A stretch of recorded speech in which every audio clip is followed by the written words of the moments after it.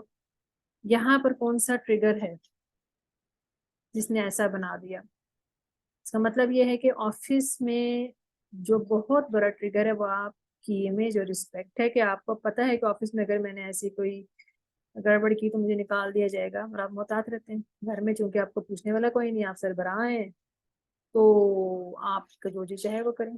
یہ بہت خطرناک ڈی ایم آر ہوتا ہے، اتنا خطرناک کہ اس سے گھر اجڑ بھی جاتے ہیں. تاکہ آفس میں بھی اگر انکانشیسلی یا کہیں ہو گیا تو کیا ہوگا؟ پھر جاب بھی جائے گی. میاں بیوی جب گھر میں لڑتے ہیں تو بچوں کی بھی حالت ہوتی ہے. یہ مسئلہ اس لیے ہے کہ کنڈیشنل ڈی ایم آر پر غور کریں کہ گھر میں دفتر میں ہر جگہ ایک ہی رویہ ہوتا ہے. اگر ایک ہی بیہیویئر ہوتا ہے تو یہ بڑی اچھی بات ہے، اور وہ بھی اچھا رویہ، ورنہ تو پھر زندگی خطرے میں چل رہی ہے. تو یہ اتنا سینسٹیو معاملہ ہے کہ تھاٹ ڈی ایم آر آپ کو ڈرائیو کرتا ہے، یعنی عادات آپ کو ڈرائیو کرتی ہیں. جیسی آپ عادات ہیں ویسے آپ چلتے ہیں. انکانشیسلی آپ چل رہے ہوتے ہیں کیونکہ آپ کی عادات آپ کو ڈرائیو کر رہی ہوتی ہیں. تو عادات کو ٹھیک کرنے کے لیے مختصر سا طریقہ جو ہے وہ بتا دیتے ہیں. ڈیٹیل کریں گے بعد میں آگے کلاسز میں.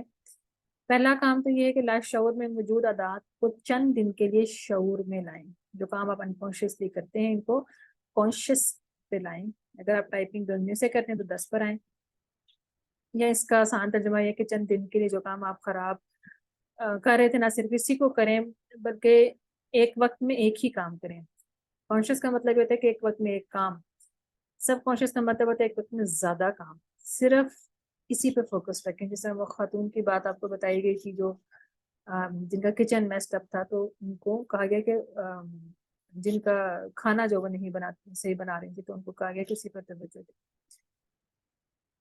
دوسری کیا ہے کہ انوائرمنٹ بہت زیادہ افیکٹڈ ہوتی ہے. آپ اپنے گھر، اسکول اور جہاں جہاں آپ آتے جاتے ہیں وہاں کا ماحول بدلیں. کیونکہ کنڈیشنل ڈی ایم آر آپ کے لیے مصیبت بن جائیں گے. اگر آپ پیشنٹ ہیں، آپ کو بیماری ہے، آپ کو کوئی مسئلہ ہے، اگر آپ کسی ایسے انوائرمنٹ میں چلے جائیں جہاں آپ کو غصہ آتا ہے وہاں نہ جائیں چند دن کے لیے. کیونکہ اگر آپ وہاں جائیں گے آپ آپس سے باہر ہو جائیں گے، آپ کو پتہ نہیں چلے گا، آپ باتیں کریں گے. اور ایک کوئی بتا رہا تھا کہ ان کے کسی علاقے میں کوئی بزرگ تھے جو اپنی اہلیہ کو مارتے تھے. ان سے پوچھا گیا تو کہتے ہیں مجھے پتہ نہیں چلتا. اس کا مطلب یہ کہ ان کے موٹر ڈی ایم آر اس طرح کے ہو گئے تھے کہ ان کی بیوی کو مارنا مسئلہ ہی نہیں، کوئی مشکل ہی نہیں تھی ان کے لیے. تو ایسی جگہ سے جہاں پہ آپ کو نیگیٹو ٹریگر ملے تھوڑا اوائڈ کریں چند دن کے لیے. کیونکہ آپ اس وقت پیشنٹ ہیں، آپ کا علاج ہو رہا ہے. ایسے اہل علم سے رہنمائی لیں جو اس میدان میں تجربہ رکھتے ہیں، ہر بندے سے نہیں. یعنی اگر آپ کا کوئی بیہیویئر ایشو ہے اس فیلڈ کے کسی ماہر سے یا ڈاکٹر سے یا روحانی مثلا اس فیلڈ کے، اور اس طرح کا ہیلتھ ایشو تو اس فیلڈ کے اسپیشلسٹ سے رہنمائی لیں جس سے آپ مطمئن بھی ہوں، اور وہ آپ کی رہنمائی کر کے آپ کو کوئی مشورے بھی دے. کچھ مفید کتابیں پڑھیں کیونکہ پہلے لرن پھر ارن پھر ریٹرن. جب تک آپ اسٹڈی کو نہیں بڑھاتے تب تک آپ اپنی بہتری نہیں کر سکتے. اور آج کے زمانے میں انٹرنیٹ پر اور گوگل اور یوٹیوب کے ذریعے آپ بہت ساری چیزیں سیکھ بھی سکتے ہیں. اپنے میڈیا کا استعمال درست کریں. بالخصوص بچوں کے لیے ہمارے ہاں لوگ کہتے ہیں کہ بچوں کے ڈی ایم آر بہت کرپٹ ہو گئے. تو بچوں کے ڈی ایم آر کرپٹ کیوں ہے؟ جب بچے ایسی چیزیں دیکھیں گے تو پھر ایسی چیزیں ہی کریں گے نا. نمازوں میں خشوع خضوع تو نہیں آئے گا. یہ دیکھیں بچی جو ہے یہ کانشیسلی کہیں اور ہے اور ساتھ ساتھ خدمت انسانیت بھی ہو رہی ہے. یہ کہ اس عمر میں ہی اس کو 2 نمبری کرنے کی عادت پڑ گئی. اللہ تعالیٰ حفاظت فرمائے، پتہ نہیں کون ہے. لیکن ایسے بچے پھر جب بڑے ہوتے ہیں تو ان کے thought D M R corrupt ہو چکے ہوتے ہیں اور وہ اپنا مقصد پورا کرنے کے لیے جائز ناجائز نہیں سوچتے. اور الٹا کام کرنے کا مسئلہ نہیں ہوتا ایسے لوگوں کے لیے. تو ہم ایسے لوگوں کے ساتھ اٹھے بیٹھے جو سوچوں پر کام کرتے ہیں، جہاں انوائرمنٹ اچھی ہے، جو لوگ اچھے ہیں، جو موٹیویٹ کرتے ہیں، جو ساتھ دیتے ہیں، جو کوئی بڑا کام کریں اس طرح کے لوگوں کے ساتھ بیٹھیں تاکہ ہماری ڈی ایم آر جو ہیں وہ اچھے بننا شروع ہوں.